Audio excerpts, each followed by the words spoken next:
gracias también a las personas que, pues, que están asistiendo a escucharnos. Entonces me voy a permitir proyectar.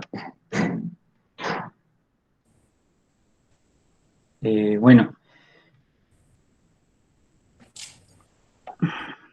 bien, lo que les vengo a presentar son una serie de reflexiones que comienzan a tomar lugar por allá en el año 2017, más o menos cuando empiezo a hacer la maestría en Historia en la Universidad Nacional.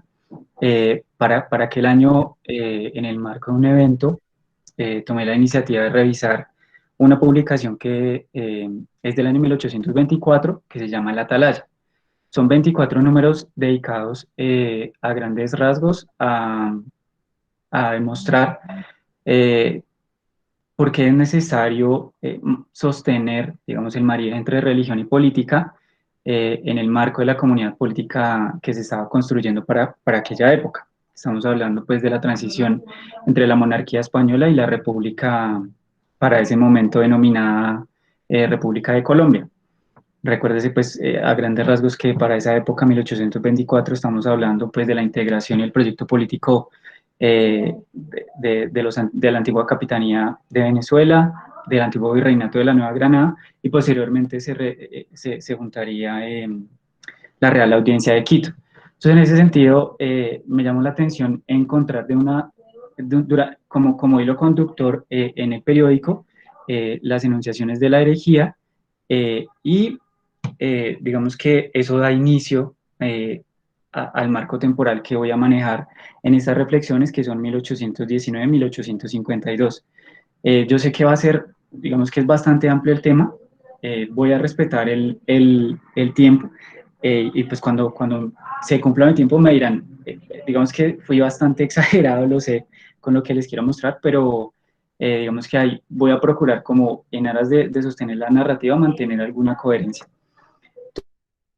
Entonces, a partir de la revisión de este periódico El Atalaya y de una revisión que estoy haciendo actualmente de los sermones y de las cartas pastorales de Manuel José Mosquera, es lo que me ayuda un poco como a ir perfilando la heterogeneidad de esas enunciaciones de herejía, cisma e incredulidad. En un tiempo que me parece bastante importante, eh, porque para 1821, por ley de la República, se extingue el Tribunal de la Santa Inquisición. Entonces, lo que hace ruido allí es por qué se siguen sosteniendo estas enunciaciones de herejía, cisma e incredulidad cuando la institución, en este caso el Tribunal del Santo Oficio de Cartagena, ha sido extinto, ¿sí? Y cómo ello nos ayuda a comprender las relaciones entre religión y política, pero al mismo tiempo la dialéctica que va a permitir un poco la consolidación, formación y conflictos también y aveniencias entre las instituciones que van a administrar el campo de lo religioso y el campo de lo político. ¿Sí? Entonces, no es solamente una cuestión de instituciones, sino también de estos sentidos que van más allá de lo institucional. Eh, para, para, perdón, para entrar en materia, hay pueden ver en pantalla la orden del vicepresidente Francisco de Paula Santander, emitida el 2 de diciembre de 1819. Para esta época todavía no está, todavía los ejércitos patriotas no han logrado consolidar la victoria militar. Recuérdese que los territorios del sur, sobre todo las provincias de Pasto y Popayán, todavía están bajo cierto dominio de los ejércitos españoles. Y para esa época, Francisco de Paula Santander, vicepresidente de Cundinamarca, lo que hoy con vastas modificaciones denominaríamos la Colombia actual, proyecta esta orden. En el primer apartado habla que tanto en el primero como en el segundo les está solicitando a los curas que a través de la oratoria sagrada garanticen la legitimidad del nuevo estado de cosas. Perdón. Y sobre esto, sobre esta orden, la historiografía eh, en autores como Margarita Garrido, Viviana Arce Escobar, eh, el profesor José David Cortés y recientemente Roger Pita, que trabaja con la Academia Colombiana de Historia, han vuelto sobre estas temáticas. Digamos que no son los únicos, pero son los nombres que se me vienen ahorita a la cabeza. En ese sentido, entonces, como que la primer suborden, por decirlo así, es que el sistema de independencia es conforme a la doctrina de Jesucristo y por consiguiente los que lo siguen no son herejes. Y el segundo punto que tenían que desarrollar en los sermonarios los representantes del clero era indicar que si la Nueva Granada, por desgracia y por pecados de sus habitantes, fuese subyugada nuevamente por los españoles, sufrirá males mayores que los que ha padecido en los 3 años pasados, que al efecto se referirán. Esta orden llega hasta acá, ¿sí? Digamos que lo que está demandando la autoridad política en ese momento por parte de aquellos miembros del clero que se declaraban adeptos de una u otra manera al sistema político republicano. Y haciendo una cuña, pues el año pasado la Academia Colombiana de Historia publicó un trabajo que venía adelantando, coordinado por el historiador eh, Armando, bueno, ahorita se me olvida el nombre, perdón, y la Academia Colombiana de Historia recopiló y transcribió 199 sermones eh, que son, digamos, producto de esta orden, lo que da un poco, nos ayuda como a sobredimensionar el impacto que tuvo eh, las disposiciones de Francisco de Paula Santander. Antes de entrar en lo que les quiero un poco como proponer para problematizar esta enunciación de la herejía, quisiera mencionar dos cosas muy, muy generales. Al respecto de las interpretaciones historiográficas y trayendo a colación la investigación pionera de Margarita Garrido que se publica en el año 2004, ella indica que estos sermones expresan las ideas en este tiempo fuerte, estoy leyendo palabras de la historiadora, en que un cambio en la representación del orden era indispensable para afianzar el nuevo sistema. Bajo esta premisa, Margarita Garrido llama la atención sobre los elementos en juego, tales como el tránsito de las identidades sociopolíticas del vasallo hacia las del ciudadano, los sentidos de pertenencia al nuevo orden de cosas o la mediación de la oratoria sagrada para ayudar a dilucidar las ideas en el conflicto de significados que la independencia había producido entre sus feligreses. Es un poco lo que ha venido sosteniendo la historiografía, o bueno, una de las visiones. Y hay algo que me parece que también llama bastante la atención, y es que aquí estamos viendo que se habla de herejes, más no de herejía. Y un poco algo que yo creo que ayuda también como a desentrañar y abrir interpretaciones en relación con esto, es que nos estamos viendo abocados a los usos de una tensión que ha sido constitutiva también en la historia del cristianismo entre el delito y el pecado. En ese sentido, entonces, y así a vuelo de pájaro, pues tener presente que el pecado es una culpa en relación con Dios, mientras que el delito es una violación a la ley positiva. Estas matizaciones las tomo de Pablo Prodi, de la investigación que hace en relación con una historia de la justicia, que precisamente vuelve sobre esta tensión entre pecado y delito para un poco ir desentrañando esta historia de la justicia. Bueno, ahora, me parece importante eh, señalar que cuando hablamos de herejía, no estamos hablando exclusivamente del ámbito institucional que se le viene a uno, tal vez la primera imagen que se le viene a uno a la cabeza es la Inquisición. A grandes rasgos, pues recordar que la Inquisición se creó en el siglo XIII, ¿sí? Esa fue la denominada Inquisición papal, y con posterioridad, en 1478, gracias bueno, no sé cómo denominarlo, se me olvidó ahorita el nombre, pero gracias a un reconocimiento que da el Papa en esa época a la corona, en 1478 España crea un tribunal del Santo Oficio que va a ser administrado sobre todo por la corona, sin desconocer el papel que va a jugar también el clero de ahí en adelante. Pero toco esta cuestión de la Inquisición porque el vocablo, o sea, etimológicamente, herejía viene de una raíz griega, ¿sí? Hay héresis, que significa elección. Este es un punto importante porque tanto la falsa credulitas como la pertinax defensio nos van a estar hablando de las desviaciones de la voluntad, ¿sí? Casi que una cuestión subjetiva que comienzan a elaborar los primeros teólogos. antes del siglo XIII, que es cuando entran a confluir varios elementos. En ese sentido, entonces, cuando hablamos de falsa credulitas, estamos hablando de la existencia de una opinión errónea respecto de algún artículo de la fe cristiana, y la pertinax defensio implica la necesidad imperiosa de que dicha opinión equivocada sea sostenida con pertinacia. Entonces, si conjugamos falsa credulitas, pertinax defensio y la acepción etimológica, podemos entonces llegar al tercer elemento, que es la divisio. Es decir, vuelvo y digo, la herejía no es algo externo, ¿sí? Implica una comunidad de fieles y dentro de esa comunidad de fieles, disonancias en materia de la fe. Y uno de los como tercer elemento que entra, digamos, a dialogar en estos elementos que estoy hablando, es precisamente la división de un todo antes unido. Ahora, ¿por qué Jefferson, es? Dime, dime. 5 minutos, ¿vale? Ay, no. Bueno, listo. ¿Por qué es importante el siglo XIII? Porque a partir de ese siglo, eh, el binomio Ecclesia Veritas, ¿sí?, va a ser el eje articulador del campo semántico de la herejía. En primer lugar, porque la división se establece respecto de una iglesia institucionalizada, ¿sí?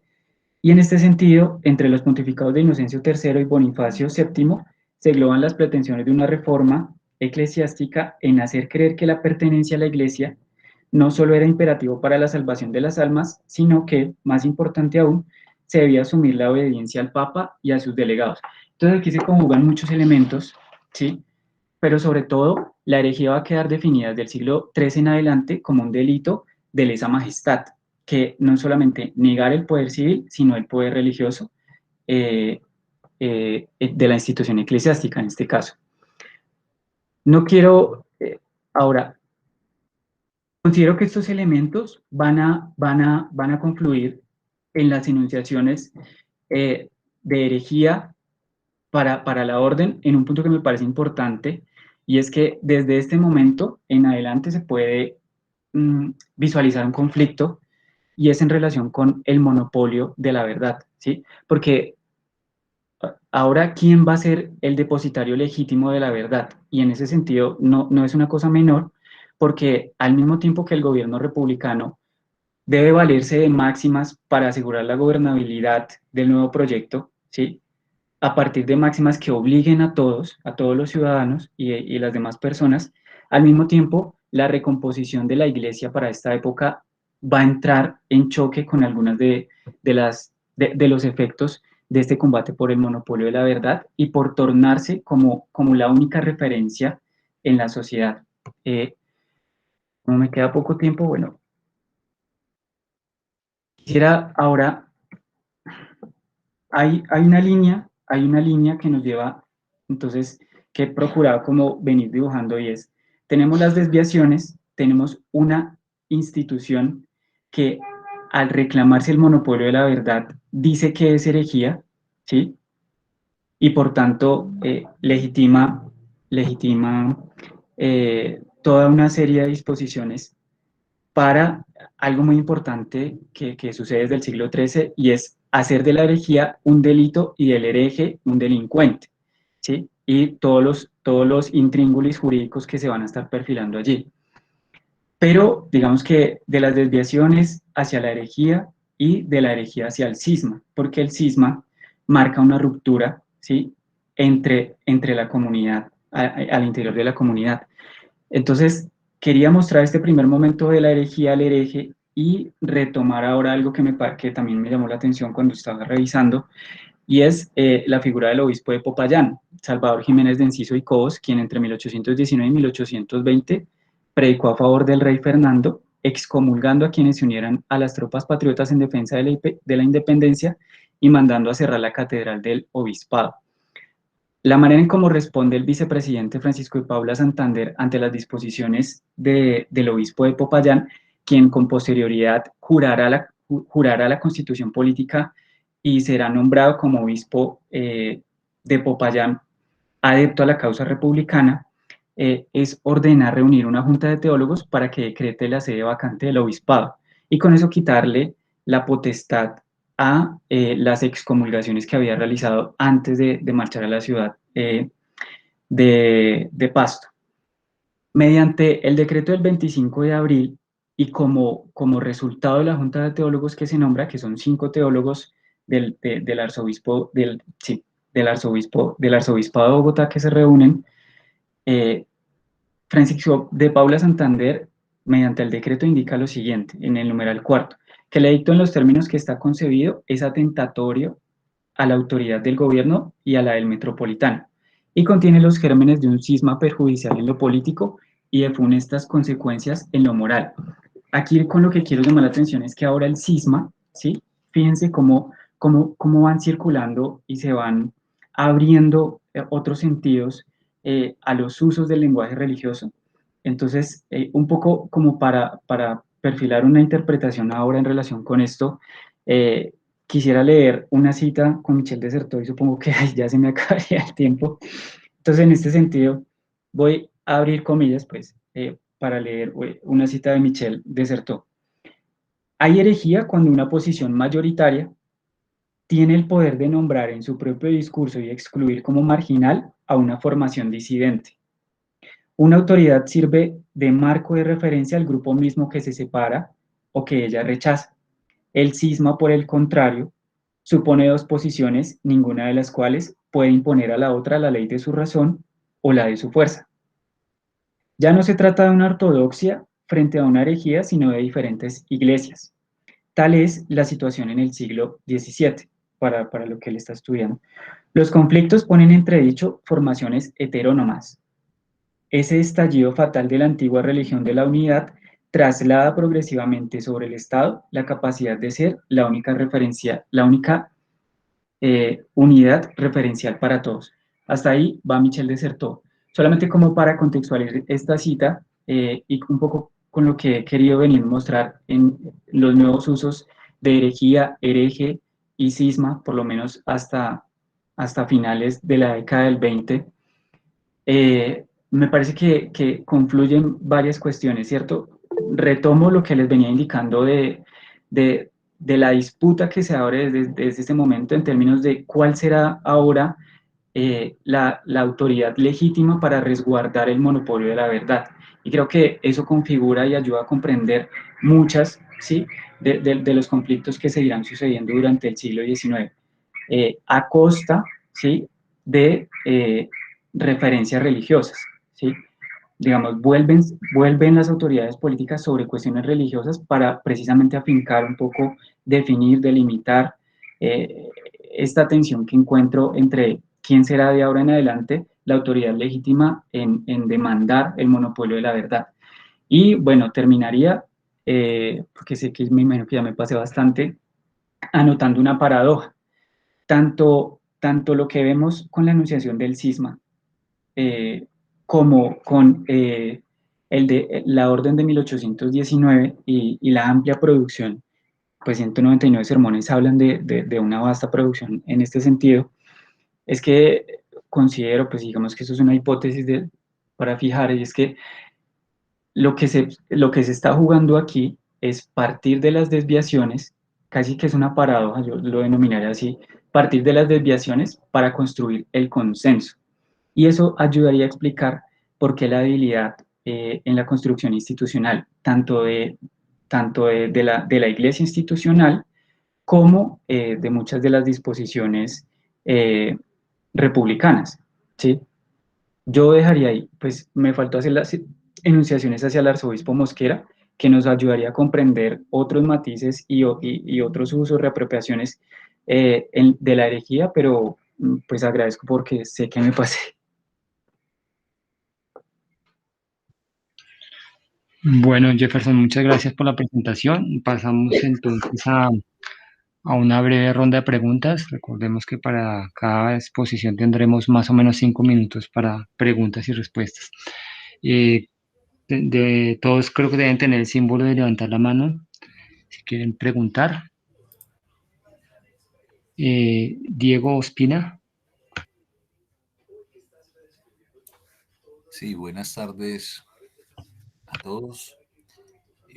Muchas gracias por la presentación. Y solo un comentario alrededor de, pues, muy interesante, y esa ruta por la que arrancó el asunto etimológico griego de airesis.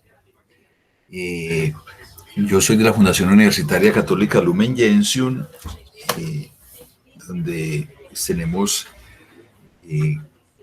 teología y sagrada escritura, y en esa pista de airesis, pues yo sé que el trabajo es sobre el siglos muy posteriores, pero en el origen, si siguen esa pista de encontrar que el sentido de airesis no tiene que ver nada inicialmente con doctrinas condenadas, por decir así, sino así se le llamaba en el mundo judío. En el Nuevo Testamento aparece que se le llama así a las distintas facciones judías: saduceos, fariseos, esenios, que tenían distintas concepciones de la fe judaica y distintas expectativas mesiánicas.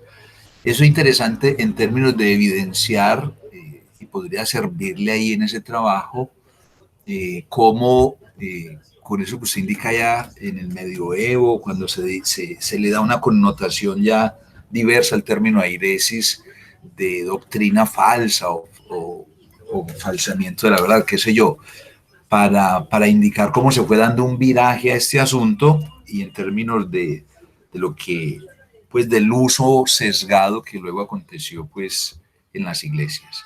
Solo era eso. Gracias, Jorge Enrique Salcedo, y después Jefferson puede responder. Jefferson, me gustaría preguntarle por la figura del arzobispo Manuel José Mosquera, porque pues él va a estar allí desde 1800, bueno, va a estar desde 1835 hasta 1852, cuando lo expulsaron pues se le hizo un juicio y lo expulsaron. Y yo creo que es un personaje que pues le apostó a esa idea de formar a su propio clero, ¿no es cierto? Él vio un poco la situación en la que se encuentra la iglesia, con poco clero, sin un seminario, y entonces a mí me parece importante que pudiera hablar algo de este personaje, que me parece bien interesante.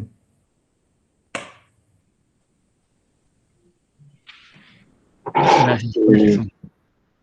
Bueno, gracias a las observaciones y sobre todo a las definiciones de este camino que estoy recorriendo que hace el profesor Diego.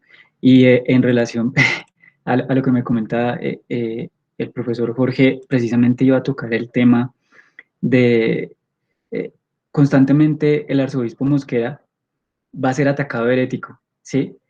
Y era un poco lo que quería mostrar.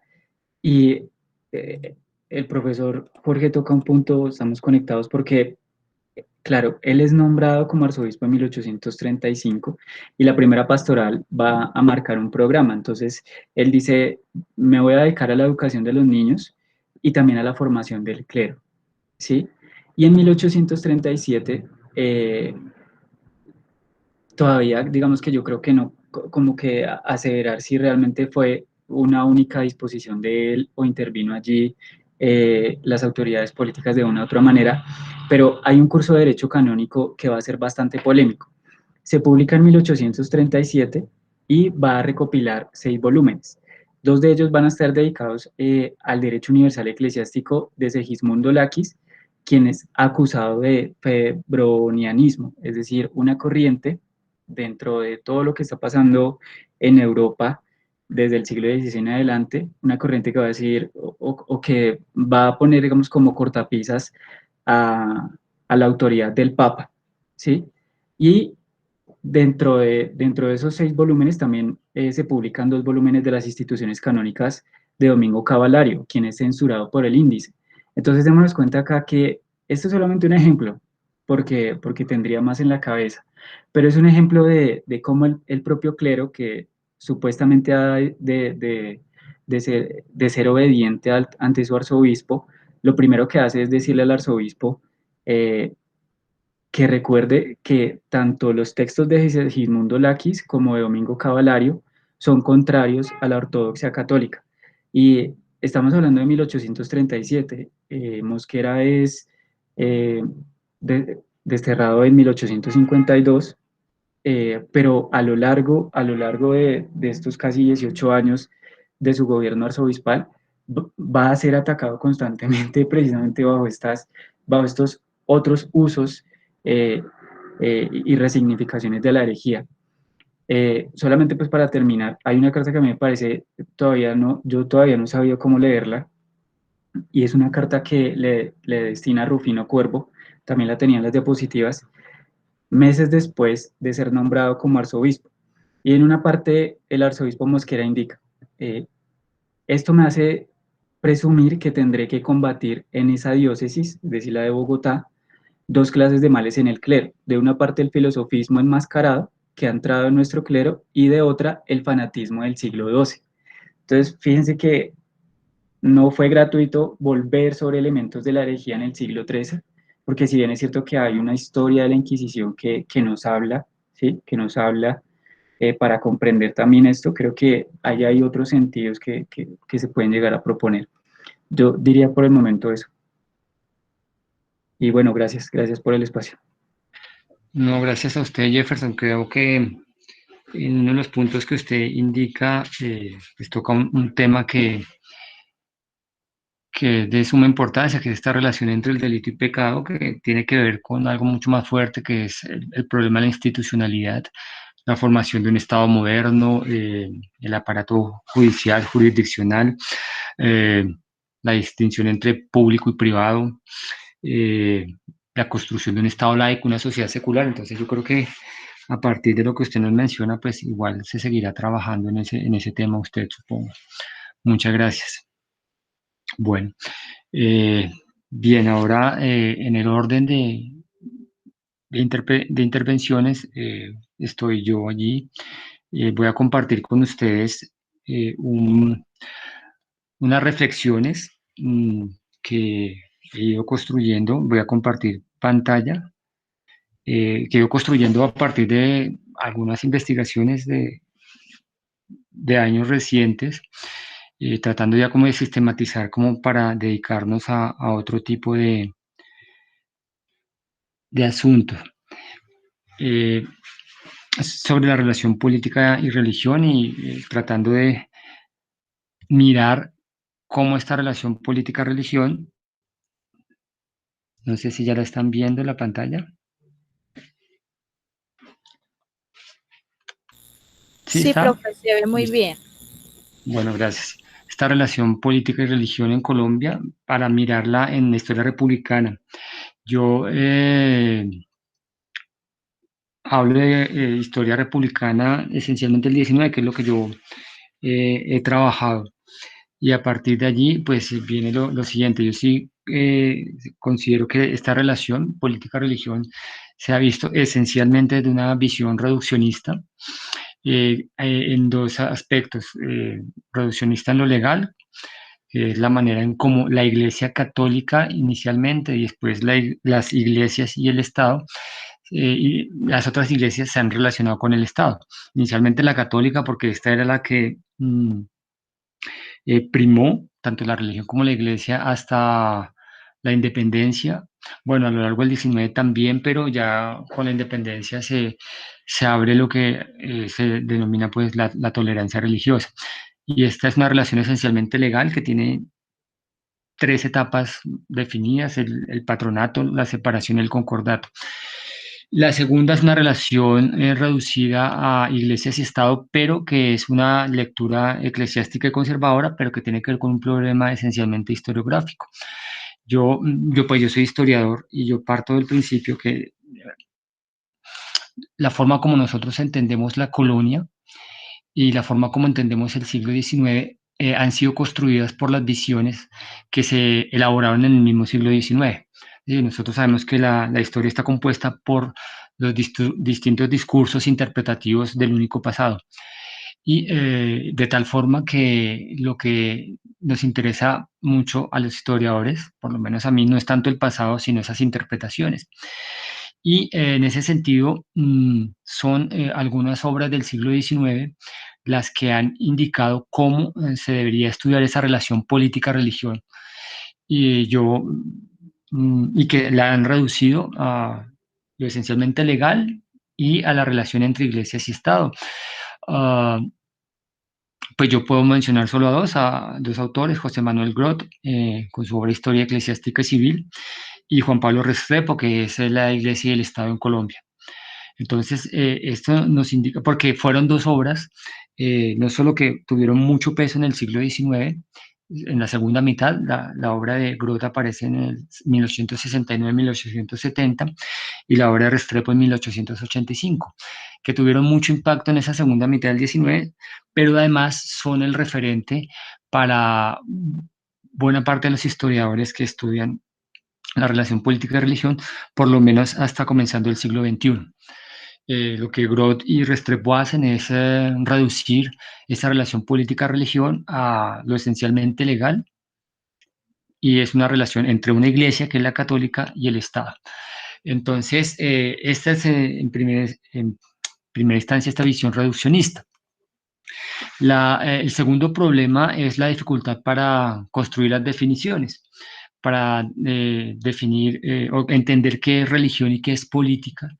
Y en cuanto a religión, pues uno como que nada en ciertos escenarios que pueden ser un poco complejos, como es la definición no solo de religión, de hecho religioso, fenómeno religioso y religiosidad, y esta última que se reduce muchas veces hacia lo popular, es decir, cuando se habla de la religiosidad, se habla exclusivamente de lo popular, cuando sabemos que la religiosidad es un escenario que es mucho más amplio que las manifestaciones de ciertos sectores de la sociedad. Entonces, en ese sentido, lo que uno entiende, bueno, yo sigo hablando del siglo XIX, es que el problema para definir la política y la religión están marcadas por la manera como los historiadores del XIX entendieron una y otra. Y en cuanto a los otros elementos que aparecen allí en la pantalla, hecho religioso, fenómeno religioso y religiosidad, hecho religioso y fenómeno religioso son pues son dos categorías recientes, pero la de religiosidad sí es una categoría que se puede encontrar a lo largo del XIX. Sí, sigo insistiendo, es que cómo se entiende en política y religión a lo largo del 20 e incluso aún en el 21 es la forma como la entendieron en el 19. Y lo que yo sigo insistiendo es que reducimos política y religión a lo esencial. Bueno, la política a la forma de concebir el mundo, pero la forma de concebir el mundo que se puede plasmar en un aparato, en un cuerpo legislativo, las leyes, comenzando por la Constitución, ¿sí? Y la religión se circunscribe única y exclusivamente a lo monoteísta, pero lo monoteísta cristiano católico contrarreformado, que es lo que nosotros, pues, grosso modo, conocemos desde la llegada de los europeos. Pero estas dos definiciones muy cerradas pues no permiten en el 19 entender otros problemas. ¿Pero por qué no lo permiten? Porque tal vez no existían. Y el problema, o si existían, no era importante aproximarse a ellos, según lo que estos historiadores del 19 podrían ver. El problema es cómo estas interpretaciones, que son, insisto, reduccionistas, también se han convertido en unas prisiones historiográficas para poder entender el fenómeno del 19 desde el 20 y desde el siglo XXI. Bueno, continúo. Esta es una línea del tiempo en donde marco los tres elementos con los cuales inicié, la forma como se reduce esa relación política-religión a la manera en que se relacionan Estado e Iglesia. Aquí ya hay un giro, pues, yo sí prefiero hablar de Estado e Iglesia y no de Iglesia y Estado. Iglesia y Estado, incluso historiadores recientes aún siguen hablando de Iglesia y Estado, cuando esa era la forma como la entendían los historiadores clericalizados, conservadores del 19, siendo que quien plantea la relación no es la Iglesia, sino es el Estado, incluso desde el patronato real. Pero es una forma en cómo se quiere a entender cuál es la institución en esta relación más fuerte. Y está el patronato republicano del 24, que lo asume la República salvo algunas modificaciones, igual al que había persistido durante 300 años, el regio, la separación Iglesia-Estado y el concordato, firmado por la Santa Sede y el Estado colombiano. Aquí, ¿qué es lo que uno encuentra? Y esas son paradojas. Si bien nosotros reducimos, sigo insistiendo, esa relación política-religión a una relación esencialmente institucional, si ustedes observan, y yo lo digo por la experiencia investigativa, cómo fue aplicado el patronato entre el 24 y el 53 en Colombia, bueno, en la Nueva Granada, sobre eso hay muy poco. Y yo lo puedo decir a partir de una revisión historiográfica. Yo tuve, o me pidieron para 2014 escribir un artículo sobre esto, hice una revisión historiográfica y para ese momento solo encontré una tesis de maestría escrita por una historiadora bayuna en Quito, un texto escrito, una tesis doctoral escrita por un estadounidense y no más. Para el año pasado me pidieron nuevamente escribir un texto sobre esto y además de lo que yo había escrito y esos dos textos, solo había un par de cosas escritas eh, para el año de más o menos 1819-1820, es decir, antes de que apareciera el patronato republicano y en un momento en el cual el patronato regio estaba en crisis. Es decir, historiográficamente no se ha llenado ese escenario investigativo. E insisto que esto es una paradoja porque nosotros vuelvo a repetir como la quinta vez hoy, que hemos reducido esa relación política-religión a lo esencialmente institucional, legal, pero a pesar de todo, esto que es lo formal, lo básico, no está suficientemente abordado. Ejemplo es el del patronato. Y yo también puedo especular, ya lo hago en cuanto a especulación, porque yo estudio el concordato del 87 y cómo funciona hasta las dos primeras décadas, pero cómo funciona en el resto del siglo XX es un tema aún desconocido. Incluso indicar qué pasó con lo de 1973 cuando se le hace una transformación a ese concordato. Pues de esto tienen mucha responsabilidad los que replicaron las investigaciones, bueno, los trabajos de Groth y de Juan Pablo Restrepo. Es decir, toda esta historiografía colombiana sobre Estado e Iglesia que se construye desde la obra de Jorge Villegas de 1977 hasta más o menos finalizar el siglo XX, es decir, bueno, la década de 1990. Jorge Villegas, Fernán González y otros, que replican pues la producción del siglo XIX.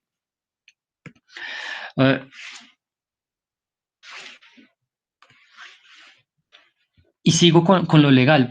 ¿Por qué me voy o me centro allí? Porque a pesar de que yo insisto que esta es una hipótesis reduccionista, creo que a pesar de ser reduccionista, aún hay mucho de dónde cortar para después pasar a otros escenarios. Y yo creo que si no se aborda con suficiencia esta base, este fundamento, pues lo que se construya sobre ello seguirá elaborado sobre lo que escribieron Groth, Restrepo y otros historiadores del XIX.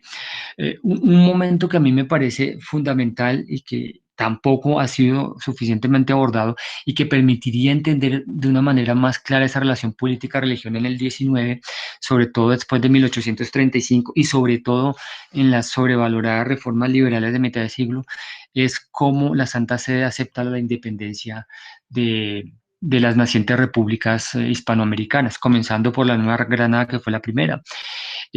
Nosotros hablamos... Profe, sí, 5 minutos. 5 minutos. Sí, nosotros indicamos constantemente de que la Iglesia Católica a lo largo del XIX y sobre todo después de 1835 incidió considerablemente en las políticas colombianas, se confrontó con el Estado, cuestionó las reformas liberales, las de 1850, las mosqueristas, después las radicales, y se alió, pues ese es otro asunto que está allí y que es discutible, se alió con el Estado en la regeneración, pues con los políticos conservadores y liberales independientes.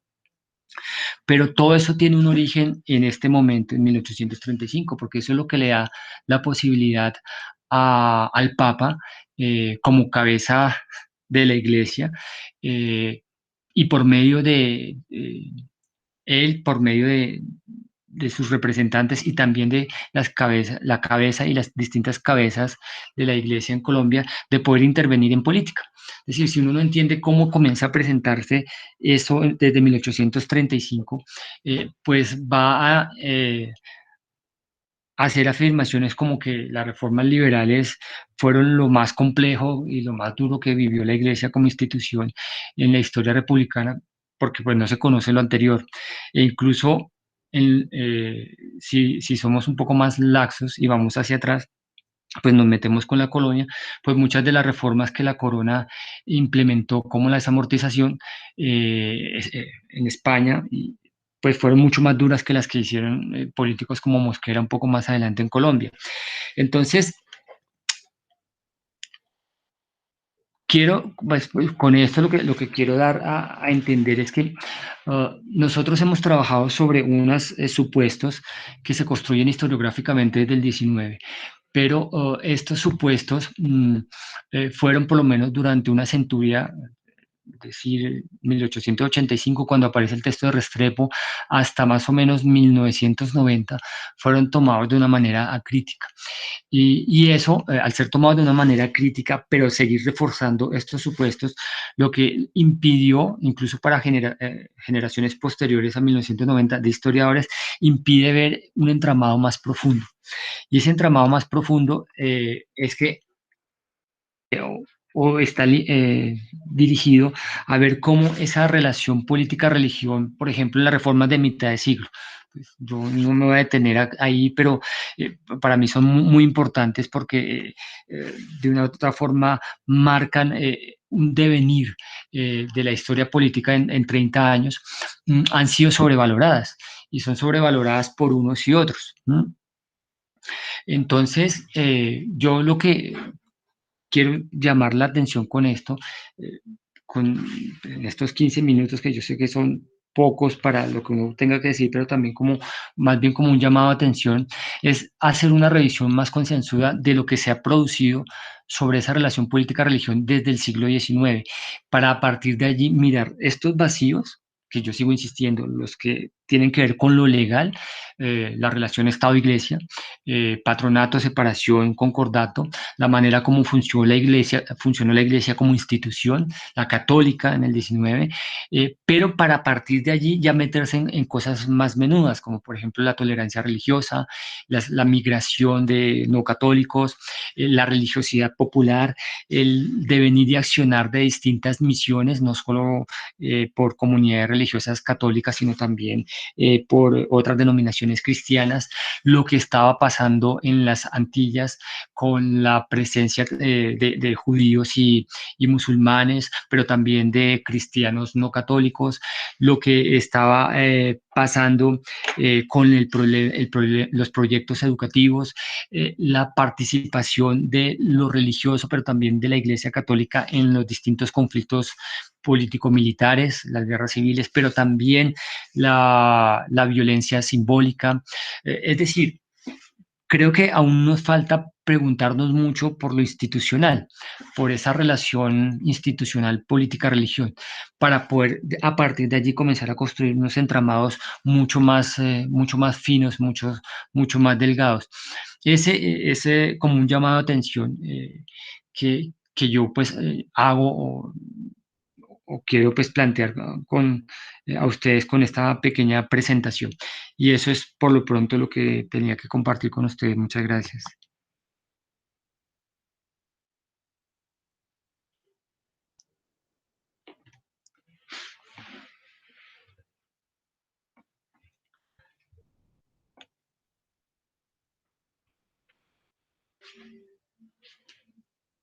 Bueno, si quiere, pues yo asumiría un poquito para si hay dentro del público que nos está escuchando preguntas, pues bienvenidos y pues porque como el profesor José David está de moderador, pues ahora le pediría a los que asistieron si hay alguna pregunta, algún comentario. Bueno. Sí, buenas tardes. Sí, Marta. Una pregunta para José David. No me quedó muy claro esa explicación que diste acerca de eh, enunciar mejor Estado e Iglesia, como mostrando que el protagonismo lo tiene allí el Estado. Eh, a mí, lo que uno ve, digamos, en la historiografía del siglo XIX es que hay como una iniciativa de ambos lados, además con matices al interior de la iglesia. Y me gustaría que pudieras ampliar un poco más ese concepto. Buenas tardes, yo tengo una pregunta. Sí, adelante. Gracias.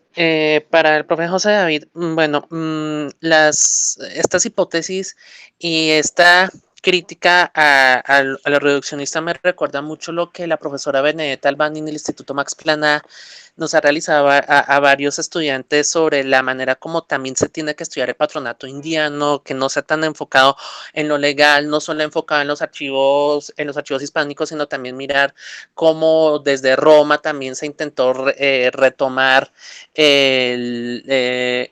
no el control, pero sí la intervención dentro del patronato, a pesar de las amplias concesiones que le había concedido a la corona de Castilla con las bulas alejandrinas. La pregunta básicamente es, cuando Sumer se plantea sobre esa dificultad para definir religión y política en el siglo XIX, yo me pregunto si en esto pues también no sé si se pudieran aplicar, claro, desde el siglo XX y con la suficiente precaución para no caer en los anacronismos, que es algo que los historiadores nos da bastante pavor. Utilizaré pues estas teorías que han planteado desde, no sé, desde la sociología de la religión, desde Pierre Bourdieu, o plantearlas desde la antropología de la religión con Victor Turner o con la escuela de Manchester, que a pesar de que, claro, corresponden para escenarios muy específicos y que lo han aplicado para estudios muy particulares, al menos para los que estudiamos religión o en el caso en el periodo colonial, pues nos ha servido un poco para tratar de dar entendimiento sobre los fenómenos tanto religiosos como políticos o más bien monárquicos en la monarquía hispánica en el periodo colonial. Incluso pues esta reflexión la ha tenido con otros historiadores como Juan David Cascavita o Julián Andrés Velasco, que ellos también creen de que a partir de estas interpretaciones sociológicas y antropológicas se pueda tratar de entender no solo lo legal, sino también esos conceptos tan etéreos y tan abstractos como religión y política, no solamente en el periodo colonial, sino también para el siglo XIX. Gracias. Gracias a usted. Gracias, Martín, por él. ¿Alguna otra persona? Aníbal. Y luego Eugenio. ¿Eugenio? Sí. Buenas tardes. Buenas tardes. Yo no soy historiador, estoy aquí aprendiendo, pero tengo una pregunta y de pronto el último expositor me puede ayudar a aclarar un poco el asunto. La relación Estado-Iglesia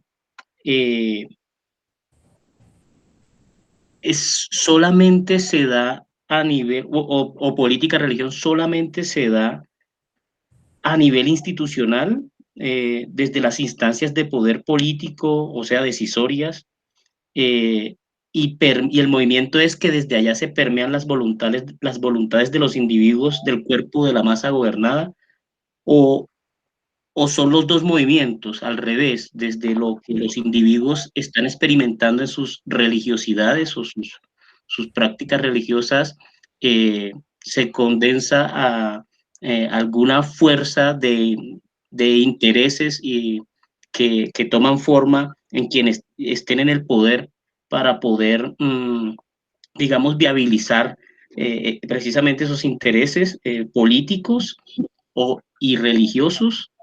Yo tengo entendido que tanto Iglesia como Estado, desde la colonia generó una codependencia casi adictiva entre Iglesia y Estado. El uno usaba a la otra y viceversa. Entonces, quisiera que me ampliara un poco más ese movimiento, cómo sería en esa relación de política, religión, Estado, Iglesia, si es solo desde instancias de poder decisoria hacia la masa o viceversa. Y la otra cosa es si necesariamente al tratar este tema de la relación, también en aras de la no reducción, ¿no? siempre, no sé ustedes cómo lo interpretan en sus estudios de historia, pero tengo una pregunta y es si necesariamente al tratar el tema de la relación Estado-Iglesia, siempre se encuentra uno con el tema de la manipulación de lo religioso por instancias de poder. Y Bueno, esto lleva a la otra pregunta.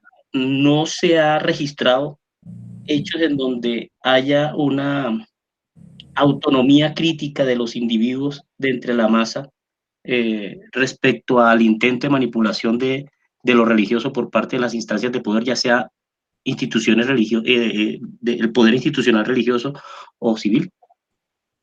bueno, entonces vamos, recogidas estas tres preguntas, no sé, bueno, el profesor José David, entonces para que la responda, sus comentarios.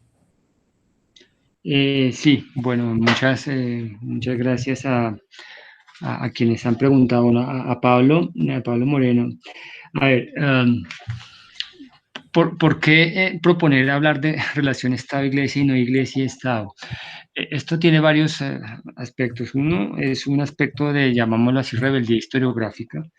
Es decir, hablar de Iglesia-Estado en el siglo XIX, cuando desde el punto de vista de las relaciones que he planteado aquí, es decir, institucionales y que están circunscritas o definidas por un marco legal, como el patronato, lo que pasa con la ley de separación de 1853 y después con el concordato.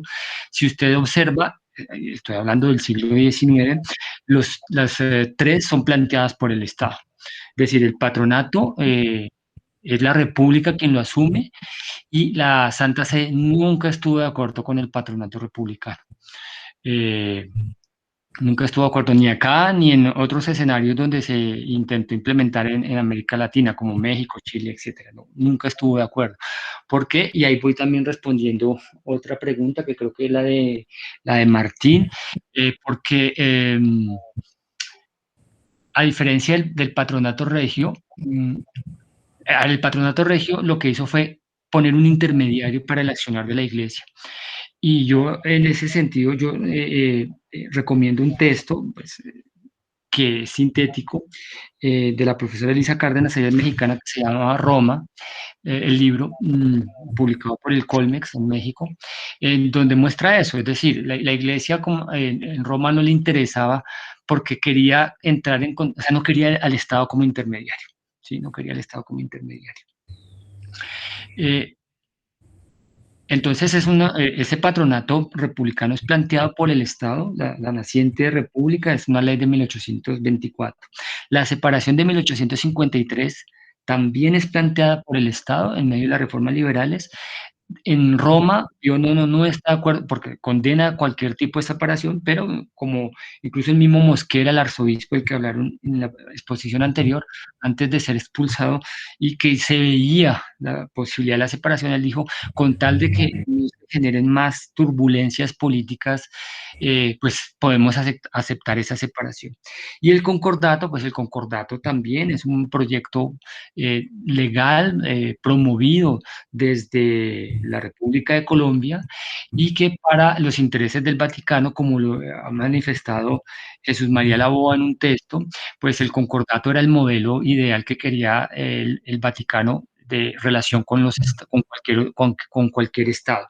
Entonces, ¿qué es lo que pasa? Cuando uno habla de Iglesia y Estado es seguir el juego de la historiografía del 19, porque Groth y Restrepo, que son las dos obras más conocidas y trabajadas, pues hablan de eso. Groth habla de lo eclesiástico y civil, y Restrepo habla de iglesia y Estado.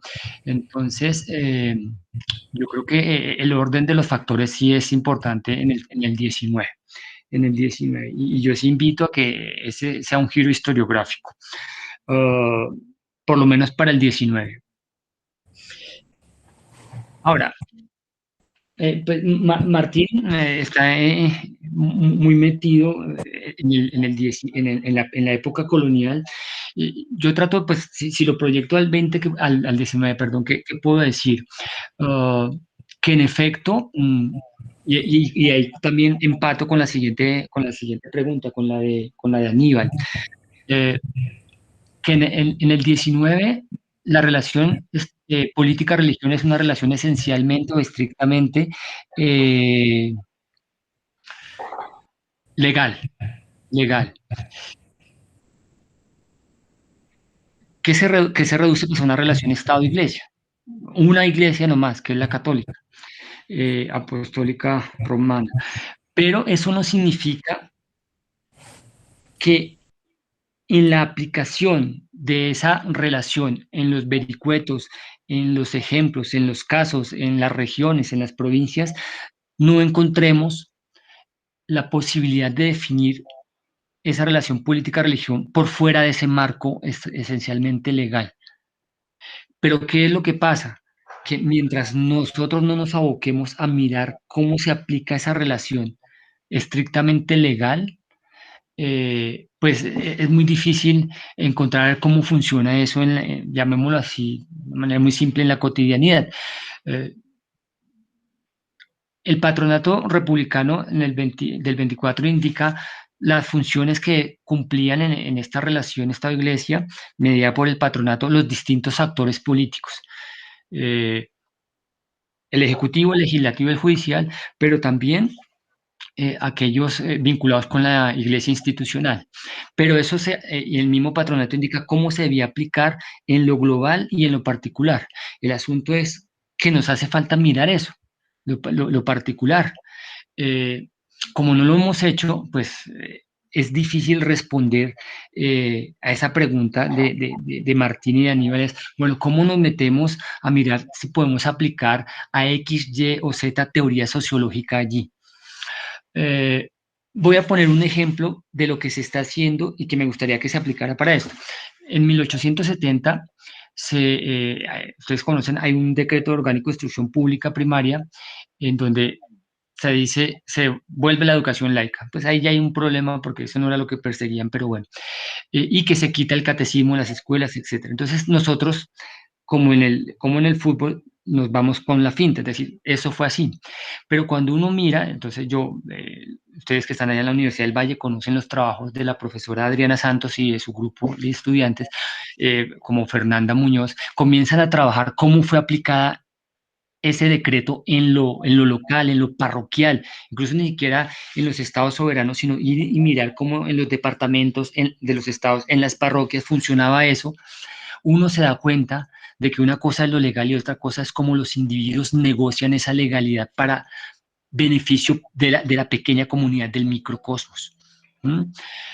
Si esto lo hacemos con el patronato, con la separación, bueno, con el patronato es tal vez más fácil que con la separación y el concordato.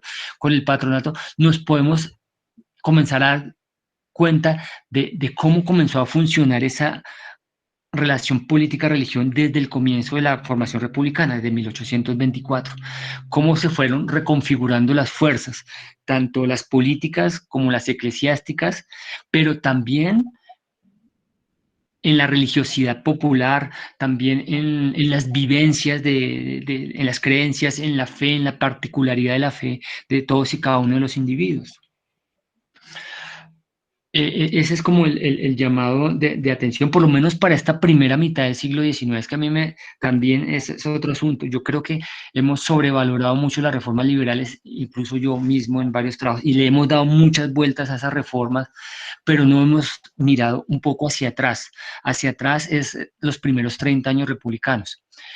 Bueno, yo con eso terminaría porque creo que me están diciendo que ya hay tiempo más que suficiente de mi presentación. No sé, Jorge Enrique, ¿qué opina? Que es el que está moderando. Bueno, pues no sé, ya está en este momento, sí, ya son las 5:36. ¿Pasaríamos a la siguiente o hay alguna otra pregunta? Yo no sé, pues yo creo que ya fue suficiente, ¿cierto? Para que pasemos. Quedan 3 ponencias de esta primera etapa, la suya, la de Johan Eduardo Centeno, que está con nosotros. A mí me gustaría saber si ya están con nosotros Javier Aguirre o Jaime Moreno. Ok. ¿Jaime Moreno está? O Javier Aguirre.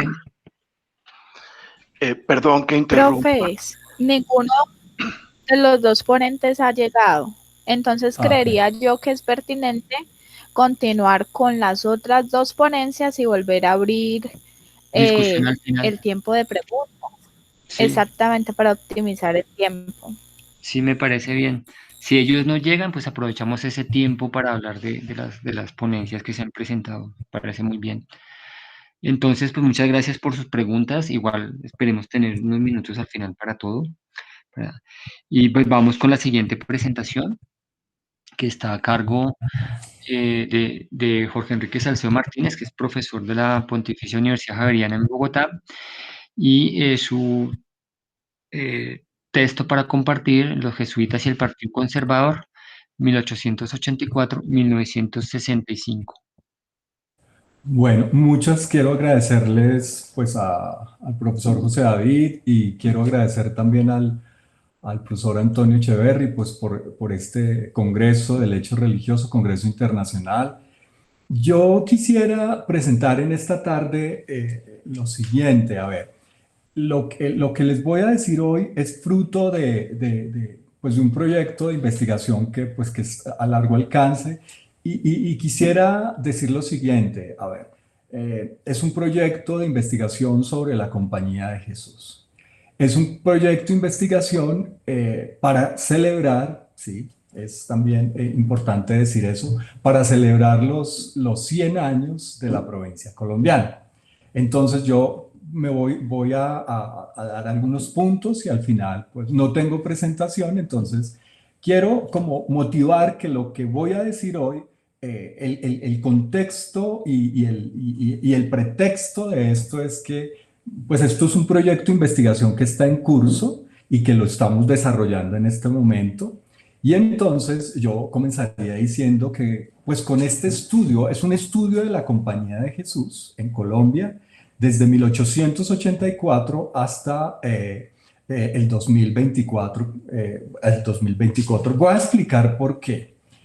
Con un estudio de la historia de la Compañía de Jesús en Colombia, bueno, habría que hacerlo desde 1604, que están presentes los jesuitas acá, pasando por el siglo XIX y XX, estamos pensando que vamos a esclarecer los motivos de las expulsiones de la época colonial y las expulsiones del siglo XIX.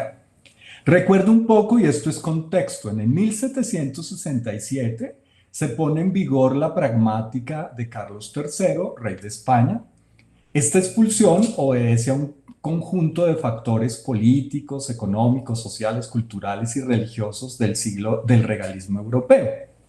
En el siglo XIX, el contexto es la naciente república y los proyectos de nación que se empezaron a forjar. Los jesuitas arribaron al país en plena conformación de la nación y su presencia va a ser vista como un obstáculo al proyecto de nación que se aplicará desde 1849. Los jesuitas van a ser impugnados, criticados, desacreditados en el Congreso de la República por una fracción del Partido Liberal que utiliza la propaganda antijesuita que venía circulando en el mundo europeo desde el siglo XVIII y a la que se añade la que surge en Europa, especialmente en Francia, del siglo XIX. Con estas publicaciones van sembrando los argumentos que esbozará la mayoría del Congreso que presenta una propuesta de ley para expulsarlos del país. En esta propuesta se recurre a un argumento bastante paradójico, pues un gobierno republicano y antihispánico asevera que la pragmática de Carlos III está vigente en la República y por tanto la presencia de los religiosos es ilegal. En la segunda expulsión del siglo XIX, en 1861, se va a argumentar que los jesuitas han apoyado a los ejércitos conservadores en la guerra civil iniciada en 1859 y que han adquirido algunos bienes sin el permiso del gobierno. Esta medida forma parte de un contexto más general de persecución y de distanciamiento entre el Estado y la Iglesia. Al final del siglo XIX, los jesuitas regresan al país en 1884 para establecerse definitivamente, amparados en parte por el proyecto conservador denominado Regeneración. De este momento hasta nuestros días han sido un aporte significativo en el campo de la educación y en las áreas sociales. En el campo de la educación han contribuido con sus colegios y universidad a la formación de la clase dirigente del país y al campo científico. En el campo social son significativas sus acciones en la gestación del Círculo de Obreros, del sindicalismo católico, de las misiones, especialmente las del Magdalena Medio, y desde la década del 70 son pioneros en los centros de investigación popular, el CINEP, el Instituto Mayor Campesino de Buga, el movimiento Fe y Alegría. Esta opción de la Compañía de Jesús en Colombia por el área social ocasionará divisiones al interior de los jesuitas y algunas estigmatizaciones desde el interior y exterior de la institución eclesiástica. A mí me parece que, y por eso hago esta presentación, conocer y entender esta historia pues nos va a llevar pues al esclarecimiento de algunos aspectos en la historia de Colombia y en la historia de la Iglesia en Colombia. Como es obvio, en esta historia hay luces, hay sombras, hay defensores, hay detractores, hay aciertos, desaciertos que deben historiarse para ayudar a comprender mejor las dinámicas políticas, sociales y culturales que se han presentado en el país. Teniendo en cuenta lo anterior, este proyecto de investigación y este primer acercamiento a los jesuitas y el Partido Conservador, pues me parece que es importante como colocar en contexto, ¿no?, que desde 1884, el año en que regresó al país, tras su expulsión en 1861 hasta la actualidad, ciertamente queremos hacer una historia, no una historia como la han hecho los anteriores historiadores jesuitas, sino una historia pues que no será una historia exclusivamente institucional, sino que queremos indagar por tanto en el tiempo como en el espacio y pretendemos investigar la historia de la Compañía de Jesús, imbrincándola y relacionándola con la historia del país, de tal forma que podamos entender las dinámicas propias de la orden religiosa a la luz de los procesos históricos que vivía pues, la sociedad colombiana. ¿Qué queremos entonces? No queremos reducir esta investigación a observar cómo funcionaba la compañía y sus componentes en dinámicas internas, sino cómo la Compañía de Jesús, los jesuitas, en sus diversas actividades estaban relacionados con las dinámicas del país.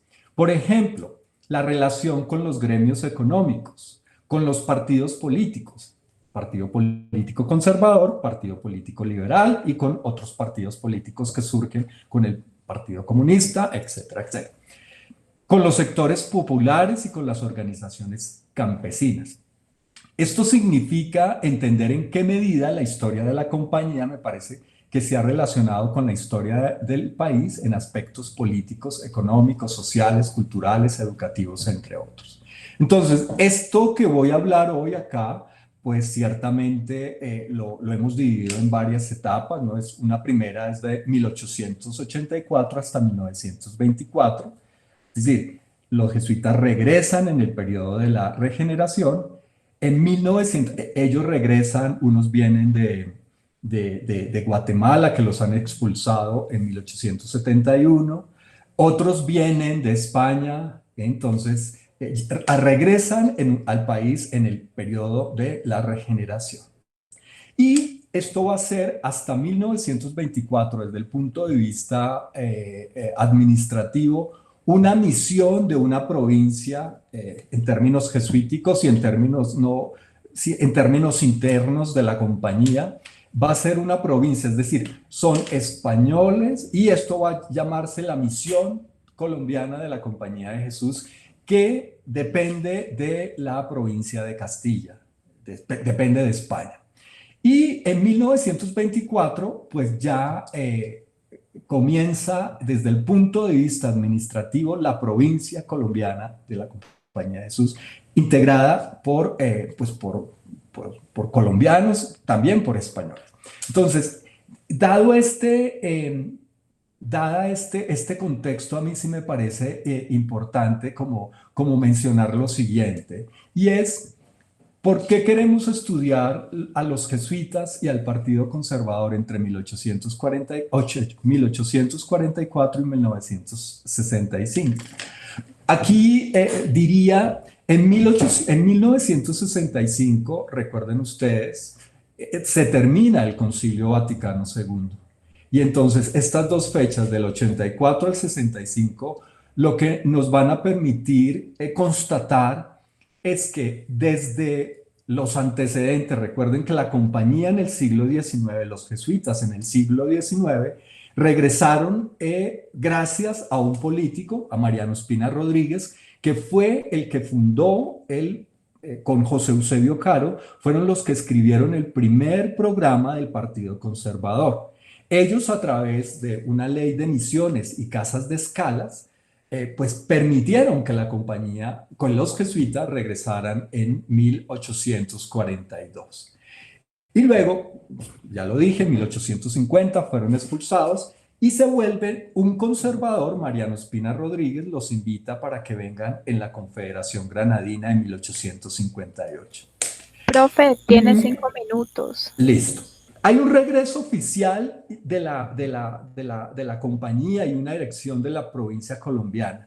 Entonces, lo que queremos mostrar en esta primera parte, entre 1884 y 1924, es que hay dos grupos de jesuitas que vienen. Unos que habían sido expulsados de Guatemala en 1871 por el general Justino Rufino Barrios, presidente de Guatemala, y otros que venían de España de las guerras carlistas y eran antiliberales. Habían sufrido todo ese proceso de anticlericalismo de España. Los que estaban en América, en Guatemala, habían sufrido pues esta expulsión de un liberal. Y estos jesuitas bebían de las fuentes del periodo de la intransigencia católica. Es un poco el sílabus, el Cuantacura, etcétera, etcétera. Incluso estos jesuitas en este periodo entre 1884 y 1924 van a participar. Hay 13 jesuitas que participaron en la Guerra de los 1000 días como capellanes. 3 de ellos van a morir en esa Guerra de los 1000 días. Y en este periodo lo que nosotros encontramos, y pues lo voy a hacer hasta 1965, es que los superiores en la correspondencia, en las cartas, ¿no? Los superiores invitan a estos jesuitas que han venido de España y a los locales, digamos, por favor no meterse y no hablar públicamente de la política constantemente. Porque, pues ustedes, precisamente para evitar todo aunque están gobernando los conservadores, Regeneración 1880, 1903, luego la hegemonía conservadora, pues ciertamente los jesuitas son amigos, son muy cercanos, pues ustedes saben, a Miguel Antonio Caro. Hay jesuitas protagonistas en la Constitución Política de Colombia en 1886. Hay participación de los jesuitas entre la Santa Sede y la República de Colombia con el Concordato de 1887. Ahí están jesuitas como José Telésforo Paúl e Ignacio León Velasco. Y una vez que regresan los jesuitas empiezan a fundar colegios, ¿no? El Colegio de Pasto, el Colegio de Pasto, el Colegio de Medellín, el Colegio de San Bartolomé. Se inicia un curso, el Colegio de San Pedro Claver en Bucaramanga. Es decir, gracias a la relación que tienen los jesuitas con el Partido Conservador, bueno, primero con los regeneradores y luego con el Partido Conservador, pues se les va a permitir a ellos ejercer esta labor, ¿no? Por ejemplo, se inician las misiones en el Caquetá y Putumayo en 1889. Se inician unas misiones en los llanos de San Martín. Hay unas misiones en la costa Caribe y en las riberas del río Magdalena. Es decir, hay una apertura de la residencia en Cartagena. Entonces, frente a estos gobiernos de la regeneración y luego de la hegemonía conservadora, van a poder estar los jesuitas, ¿no? Recordemos, y estos jesuitas van a estar muy cercanos a sus amigos que los han invitado. Por ejemplo, el caso de un presidente que fue Laureano Gómez Castro, ¿no? Va a ser formado por los jesuitas, ¿no? En la época del republicanismo, los jesuitas van allí a estar pues, muy cercanos a Carlos Eugenio Restrepo, a Marco Fidel Suárez, ¿no? Los jesuitas en esa hegemonía conservadora, pues van a iniciar también con el padre José María Campoamor y con un grupo de obreros, sus primeros, pues los círculos de obreros, ¿no es cierto? A través de la imprenta del Sagrado Corazón, los boletines, los periódicos, el mensajero del Sagrado Corazón de Jesús y más adelante la Javeriana, con todos sus medios, pues van a estar muy, muy cercanos, tanto el Partido Conservador en el poder como los jesuitas, ¿no es cierto? Lo que queremos mostrar entonces eso es la idea que tienen los jesuitas de evitar al máximo que lleguen otras, digamos, toda esa política que se dio de acompañar a los obreros para que no se vayan a pervertir con estas cuestiones socialistas o comunistas, hacerle frente al movimiento, al cristianismo reformado. Entonces, toda esa, digamos, el contexto en el que se da esta relación entre el Partido Conservador y los jesuitas, pues va a ser este contexto de en los años 20, 30, 40, es precisamente en donde se quiere instaurar esa idea de cristiandad, un poco como nos lo explicaba la profesora Ana María Videgain. Y lo que vamos mostrando a lo largo de este tiempo es cómo precisamente los jesuitas a través de sus obras y respaldados por el Partido Conservador quieren erigir esto de la cristiandad, ¿no? Esto va a cambiar y por eso llego hasta 1965. Ustedes disculpen, yo no sé si me pasé o qué, pero esto va a cambiar o yo diría, a ver, los jesuitas en este periodo van a promover la Rerum Novarum y todo el pensamiento social de la iglesia. Van a estar muy cercanos al Partido Conservador. Están en un contexto de una iglesia que critica el liberalismo anticlerical del siglo XIX, al liberalismo luego en el siglo XX, al comunismo, al socialismo y al protestantismo. La lectura de los problemas de la sociedad la van a hacer los jesuitas desde una perspectiva moralista. Allí no están involucrando las ciencias sociales. Solo después de 1965, al final pues cuando termina el Concilio Vaticano II y cuando, bueno, termina el Concilio Vaticano II, eligen al Padre General, bueno, se da la Congregación General 32, luego donde eligen al Padre Pedro Arrupe, que va a lanzar la compañía a que los jesuitas estudien ciencias sociales, que los jesuitas estudien sociología. Son los que empiezan a hacer unos surveys, unas encuestas para mirar en qué forma la compañía de Jesús puede seguir aportándole al país. Y allí, a mi modo de ver, viene como la ruptura con el partido, pues porque empiezan a tener una ruptura con el partido conservador. Yo dejo hasta aquí porque me da pena, yo no sé si me pasé, Ana, qué pena. Esto es como, grosso modo, la propuesta que estamos investigando. Estamos mirando archivos, correspondencia, tratando de contextualizar este momento. Pues que me parece tan rico, y esto es un capítulo de un proyecto pues que es como de larga duración, ¿no? Por eso esta relación con los partidos políticos, un poco cómo los jesuitas ven al Partido Conservador, cómo el Partido Conservador ve a los jesuitas, cómo los jesuitas ven al Partido Liberal, cómo los liberales ven a los jesuitas. Esas dinámicas nos interesan porque complejizan un poco esta historia que no pretende ser una historia institucional, como lo dije. Bueno, muchas gracias. Bueno, Jorge Enrique, muchas gracias. Entonces pasamos a preguntas para el expositor. Martín, Ernesto. Gracias, o sea, sí, para el profesor Jorge Enrique me inquietan dos El profesor Enrique Salcedo, perdón.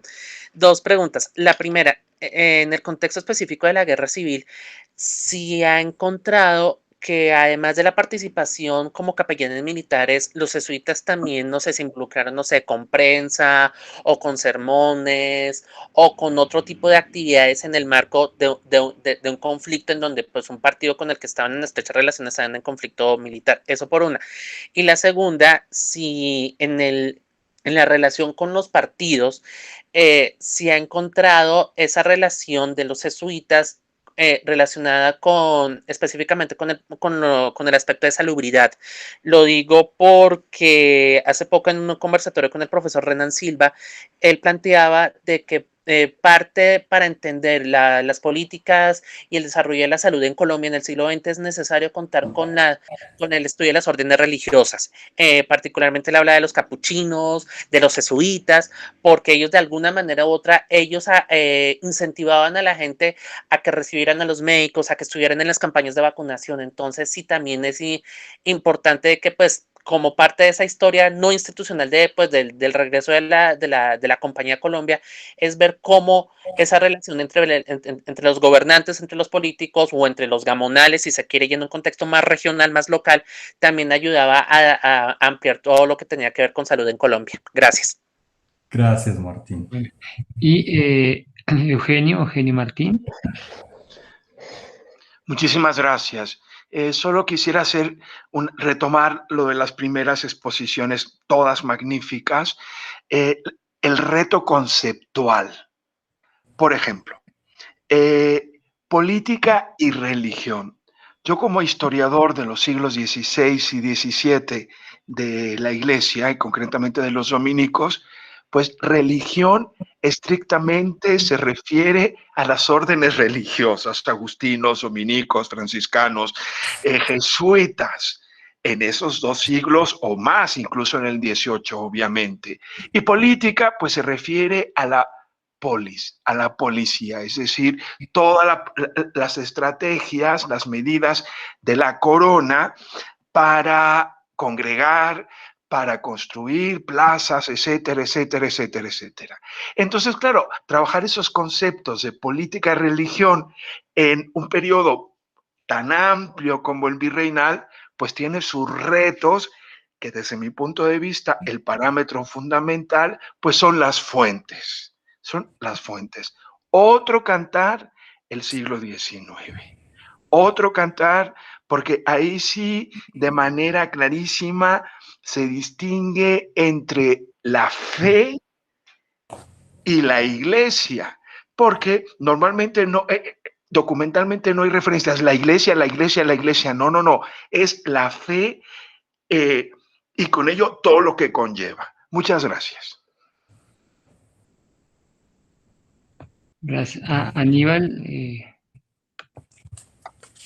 Bien, bueno, mi pregunta es por una curiosidad que me despierta la última exposición y es sobre el germen de la ruptura a partir de Arrupe, si tiene registros del vínculo de Arrupe con lo político, en qué sentido iban esos vínculos, como para que después de una afinidad con Partido Conservador y con regeneradores,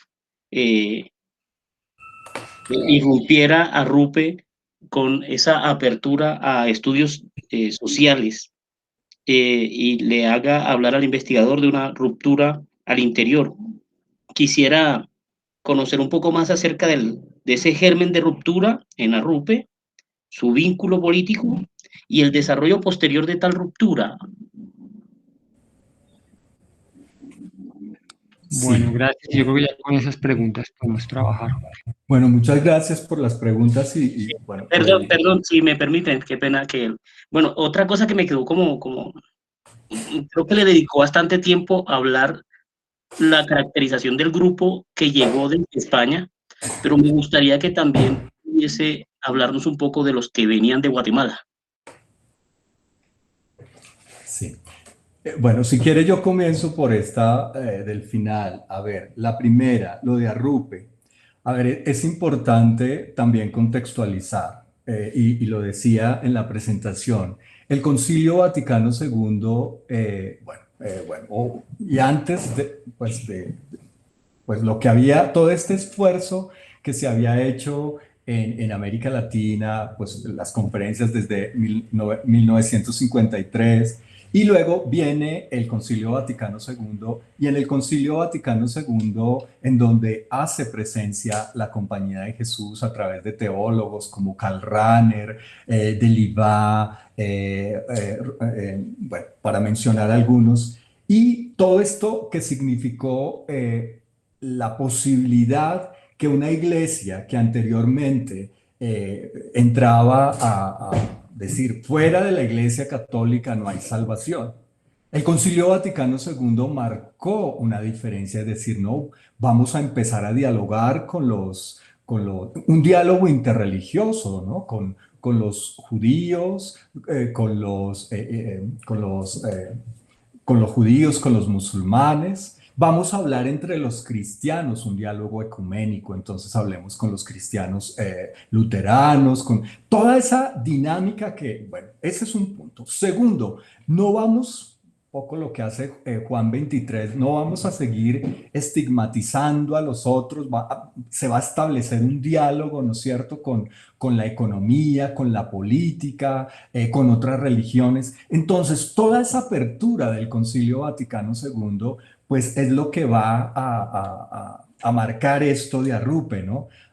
Y a empezar a pensar ya no tanto como en construir esta perspectiva de la cristiandad, sino entrar en un diálogo, ¿no? Pues usted sabe que anteriormente, en una Semana Santa, por ejemplo, se pedía por los pérfidos judíos, ¿no? Ellos eran los excluidos, ¿no es cierto? Y entonces el Concilio Vaticano II, un documento muy importante, abrió las puertas para que se pensara eso, ¿no? Ya no se demonizara tanto, pues, el liberalismo o el comunismo o el socialismo, sino que se entrara como en un diálogo, más que condenatorio, en un diálogo. Entonces, toda esa apertura se da gracias, desde el punto de vista eclesial, al Concilio Vaticano II.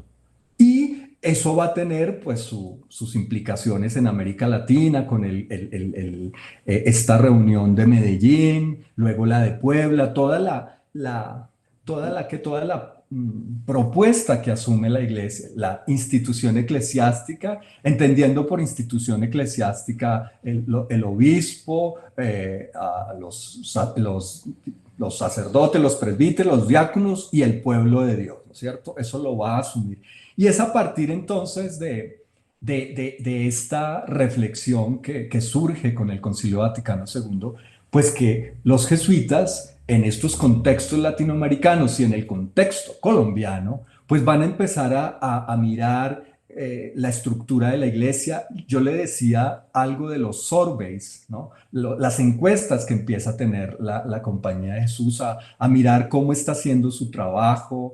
En lo educativo, pues continúa con la Universidad Javeriana, con los colegios que se han establecido en distintas ciudades. Y empiezan a mirar, bueno, aquí las causas del problema social, pues ciertamente, pues no es la cuestión de la moralidad o porque somos buenos o porque estamos malos. Y allí, a mi modo de ver, entra la utilización de las ciencias sociales para entender este complejo mundo, ¿no es cierto? Entonces, es gracias a esto que le estoy mencionando, pues que la Compañía de Jesús empieza a tener como una distancia, estamos en eso, una distancia de los partidos políticos, del liberalismo, pues del Partido Liberal, del Partido Conservador en Colombia, y empiezan todos, pues, una aplicación de las corrientes sociales, del instrumental teórico de las ciencias sociales para hacer su trabajo, ¿no es cierto? Ahí es cuando nacen, pues, las CIAs o el que es el CINEP, que luego va a tener dificultades pues con la Conferencia Episcopal Colombiana, luego va a surgir el Instituto Mayor Campesino, van a surgir, bueno, toda esta propuesta de fe y alegría, o obras que van a entrar como pues a hacer un espacio donde la compañía, pues yo me atrevo a afirmar que toma distancia de este mundo de la política partidista. Bueno, esa es un poco como mi respuesta a eso. Con respecto a lo que nos preguntaba Martín Ernesto, pues yo le diría lo siguiente, Martín. Nosotros hemos, para este momento de la guerra civil, yo decía, hay un grupo de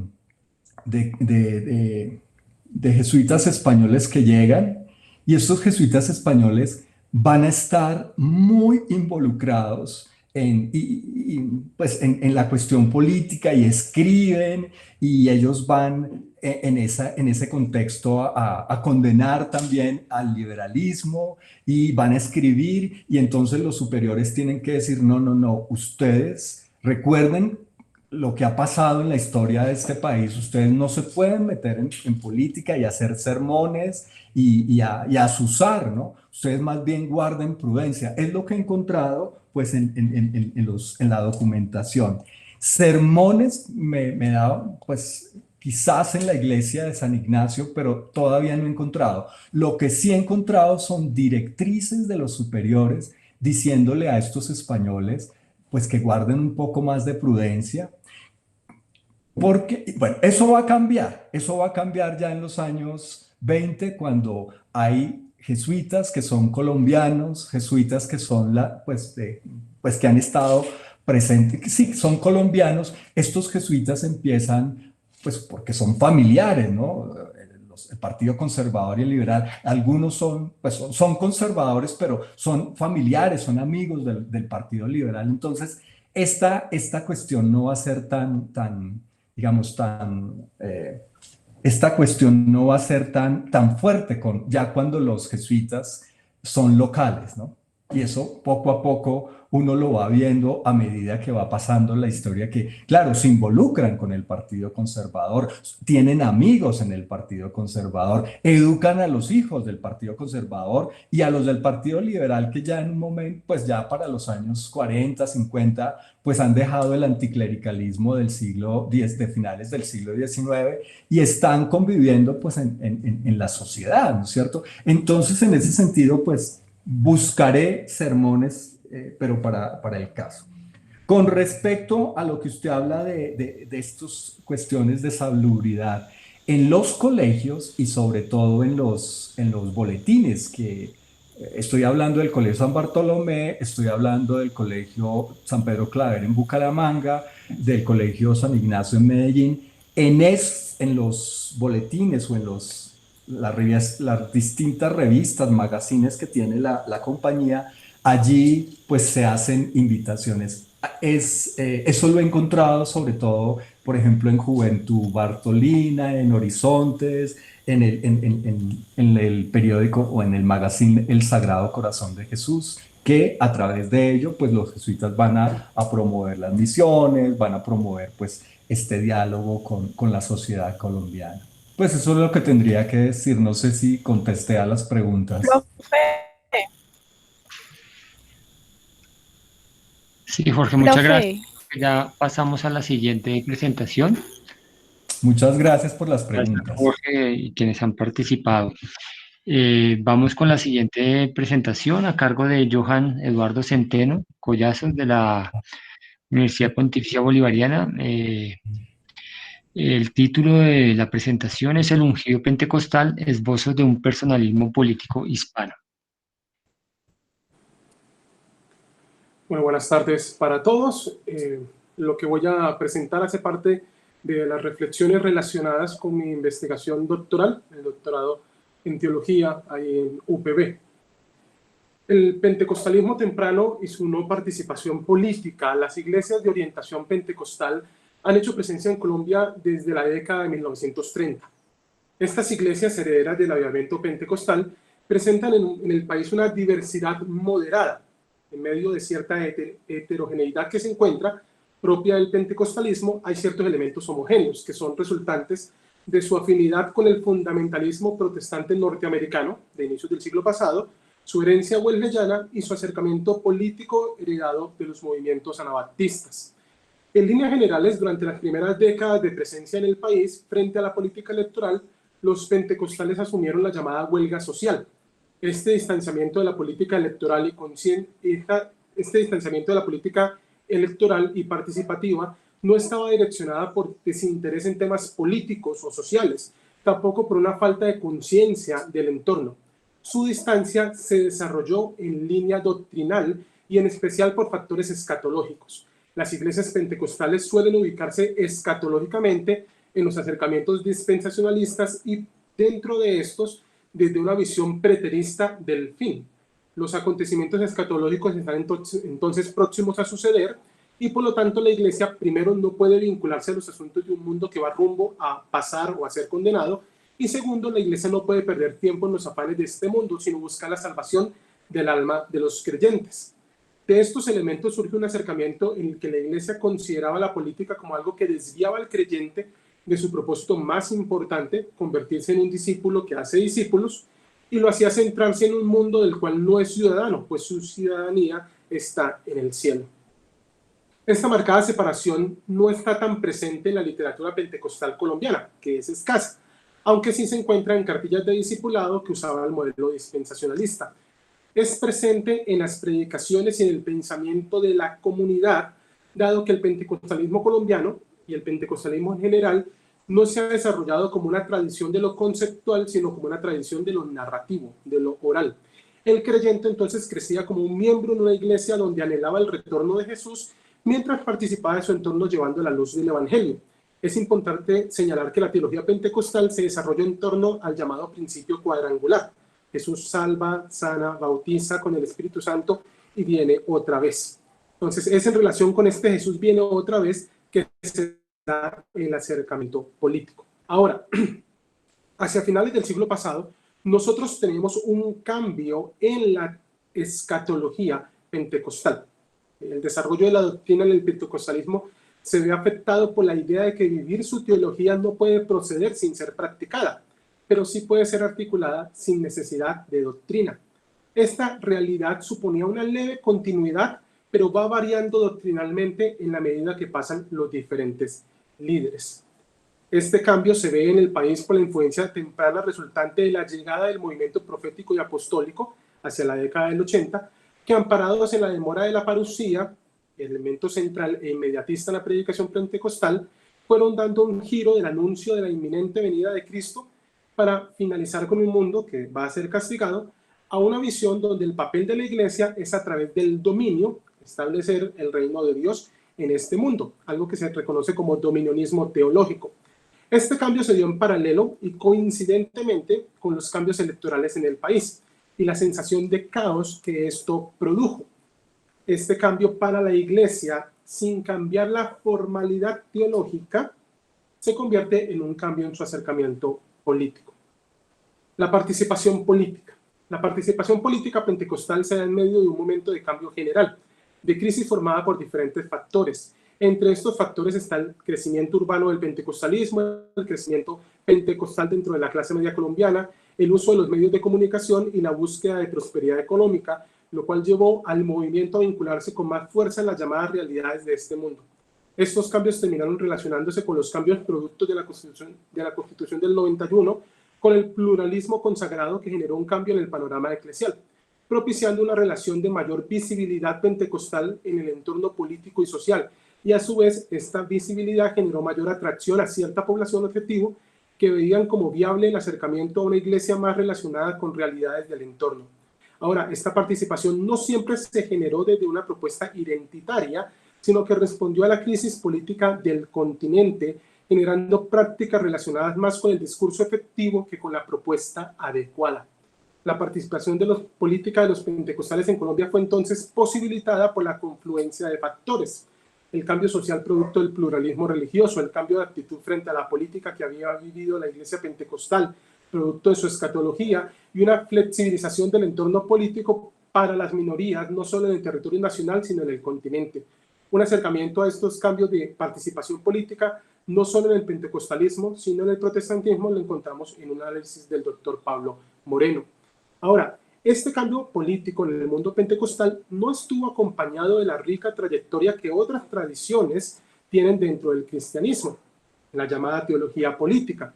El pentecostalismo pasó sin un anclaje teológico o un profundo ejercicio de reflexión comunitaria de una posición no participativa a una participativa en materia política. Y esta transición sin reflexión generó entonces la asimilación de patrones o prácticas socioculturales políticas externas al pentecostalismo. El traslado de figuras, y ahí aparece el personalismo político. Al interior del pentecostalismo se dio entonces una asimilación de prácticas del entorno que le permitió convertir en poder político el poder religioso con el que contaba. Estas prácticas son diversas, algunas de las más comunes se pueden mencionar: el populismo, el caciquismo, el clientelismo, el personalismo político hispano y la sana participación democrática.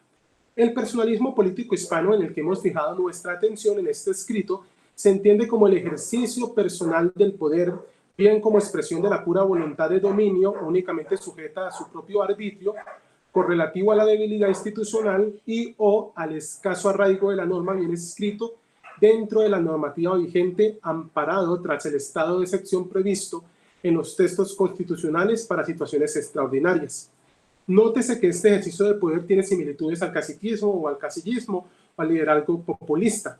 Este personalismo en su práctica requiere de un líder carismático, capaz de arrojarse tras de sí a sus seguidores de tal manera que garantice esa relación donde el personalista asume toda la responsabilidad y rumbo de acción y quienes le siguen entregan en toda su capacidad decisoria. Es importante aclarar que no se puede en sí considerar necesariamente el liderazgo carismático como algo negativo. Se puede insistir en ver que un liderazgo carismático encarna un probable orden. La eclesiología pentecostal ya se había desarrollado en torno a líderes carismáticos sin generar un ambiente nocivo para el desarrollo social de la iglesia per se. Ahora, lo cierto es que no siempre se funciona en torno a un líder eclesial. El nuevo marco político implicó también que ciertas iglesias pentecostales generaran un imaginario colectivo que les permitió elegir un sector o un ideal mítico y no un líder como opción personalista para la política. Es decir, el líder eclesial no siempre canalizó para sí el capital político. Es más, lo usual es que haga uso de ese capital y lo canalice hacia otro líder personalista o caudillo social que tiene una mayor posición que él. La iglesia de orientación pentecostal entonces se estableció en el mundo político tal como lo había hecho en su desarrollo eclesial, en torno al liderazgo carismático. Siguió prácticas sociales configuradas por el lenguaje bíblico desde una hermenéutica, es decir, hizo del personalismo político la actualización de su comprensión del líder bíblico. El ungido pentecostal como caudillo político. Se le llama ungido dentro del pentecostalismo a ciertas personas que han sido llamadas por Dios al servicio en el ministerio. Si bien se entiende que toda persona llamada al ministerio es ungido porque tiene el Espíritu de Dios, la nomenclatura de ungido se reserva para ciertas personas que se considera gozan de una unción especial, tienen más poder, hacen mayores demostraciones del poder de Dios, de los dones espirituales, y por lo tanto son más especiales que los demás líderes eclesiales. Esta unción se entiende en los términos espirituales propios del Antiguo Testamento y no como un acto de lectura canónica completa. Este ungido del Señor no se ve como el llamado al servicio cristiano, como en Isaías 61, 1 al 4, que es retomado por Jesús en Lucas 4, sino relacionado con el llamado especial que recibieron siervos de Dios en el Antiguo Testamento, como Moisés, Saúl, David, Salomón, entre otros.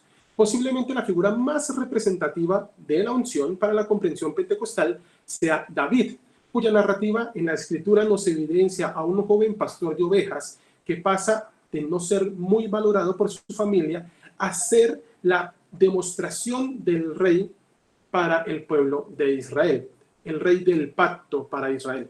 Es la apelación a los relatos de David y su relación con Saúl la que surge en el imaginario tanto de líderes como de fieles dentro del pentecostalismo cuando se pretende evaluar la figura del ungido pentecostal. La expresión recurrente "no te metas con el ungido del Señor" se convierte en un punto de partida. Ahora, este ungido se convierte en actor político y logra materializarse como un factor necesario dada la pobre preparación en torno a la política representativa de diversos sectores de la Iglesia. Es importante ver aquí una diferencia entre el personalismo político puro hispano y el caudillo o el ungido, porque este último toma ciertos factores socioculturales de este, pero no lo desarrolla en una forma plena. ¿Sí?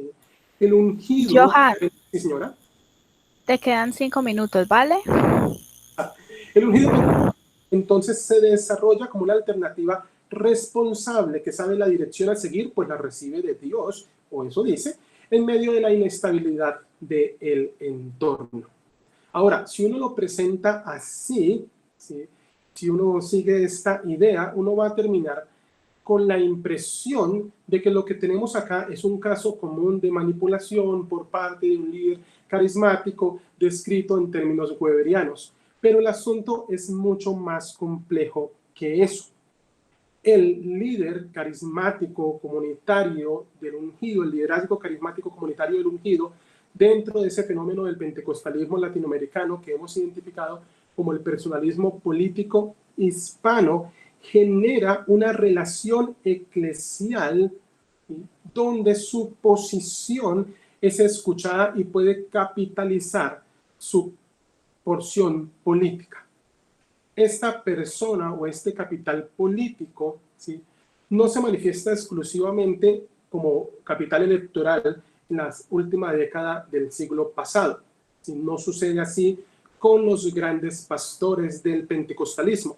Se utiliza ese capital para cederlo a ciertos ungidos políticos en primera persona en la política electoral. Se sigue más o menos la política de Isaías 45, donde el rey Ciro, rey pagano, es ungido para el servicio de Dios. Estos ungidos de Dios extienden esa unción para estos líderes porque ellos conocen quién es la persona que está al servicio de Dios. Quiero resaltar 4 aspectos para intentar dar un cierre a esta presentación. El primero de estos aspectos es la posición frente a la política para la Iglesia Pentecostal colombiana se da por cambios en su acercamiento escatológico. Al dilatarse la parucía, entonces hay que repensar la relación con el mundo. El segundo aspecto es que la participación electoral se aceptó sin una profunda reflexión teológica, lo cual llevó a la Iglesia Pentecostal a imitar patrones de su entorno. El tercer elemento que quiero resaltar es que la figura del ungido pentecostal como personalismo hispano llenó el espacio que el ungido bíblico tenía en los líderes carismáticos del pentecostalismo. Esto porque el desarrollo de la figura requiere un entorno de inestabilidad y el cambio constitucional y social lo permitió.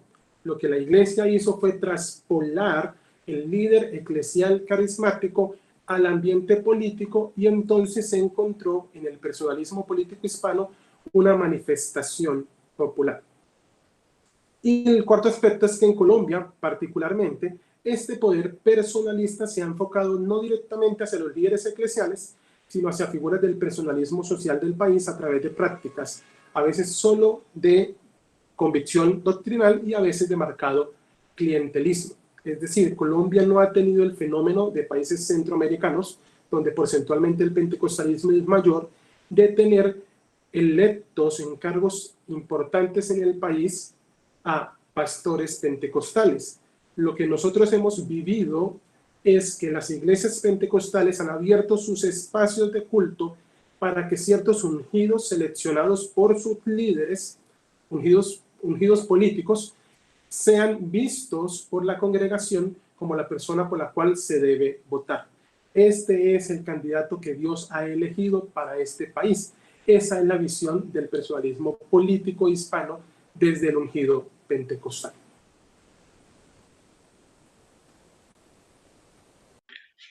Johan, bueno, muchas gracias por su presentación. Quedan 5 minutos de la jornada de hoy, entonces, por favor, una o dos preguntas muy rápidas, Jorge. Johan, muchas gracias por la presentación. Yo quisiera preguntarle esta idea que desarrolló la profesora Ana María Videgain de, pues, que los cristianos católicos en un tiempo pues, le apostaron pues, en la historia por eso de forjar la cristiandad. Y bueno, ahora pues con todos, pues con pues con otros cristianos como los luteranos, este grupo de pentecostales, hay esa iniciativa, pregunto, ellos tienen esa iniciativa de volver a recuperar eso de la cristiandad, de estar pues muy unido el Estado con los grupos religiosos o con las iglesias. Me gustaría saber un poco desde su investigación eso, porque una de las cosas que nos decía la profesora Ana María era eso, ¿no? Que pues que estos nuevos grupos cristianos están apostando, ¿no? Y en eso han desplazado un poco a la iglesia católica, ¿no? Que históricamente lo hizo en la historia de América Latina y de Colombia. Bueno, no más. Gracias, Johan. Entonces, por favor. Lo que nosotros tenemos en muchos de estos grupos, especialmente el movimiento carismático y el movimiento neopentecostal, es la idea que establecer el reino de Dios es que la iglesia gobierne sobre su entorno. Y para esto, entonces, se requiere que la iglesia participe, permee y lleve el liderazgo en cada una de las esferas de la sociedad en el alto nivel.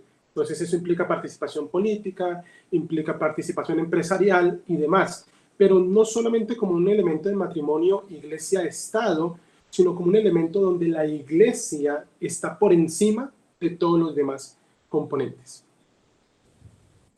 Ok, muchas gracias. Muchas gracias. ¿Alguna inquietud más? ¿No? Entonces, Paula, no sé. Profe, ¿Sí? bueno, quiero recordarles a todos los asistentes como ponentes que la jornada de mañana se va a transmitir por los canales de Facebook y de YouTube para que nos acompañen en la hora de 2 a 4 p.m., pues hora de Colombia. Por lo tanto, solo los coordinadores y ponentes se conectarán por el enlace de StreamYard. Bueno, muchas gracias. Sí, porque mañana no va por Google Meet, sino por otra plataforma. Entonces, muchas gracias. Y creo que con eso terminamos, Paula, ¿cierto? Por el día de hoy. Por el día de hoy terminamos. Muchísimas gracias a los coordinadores, asistentes y ponentes por tan buena jornada. Entonces les deseo un feliz descanso y muchísimas gracias a todos. Gracias a ustedes. Muchas gracias, muy amables. Hasta mañana a las 2. Muchas gracias a todos. Buena tarde. Hasta luego. Gracias, muy amables.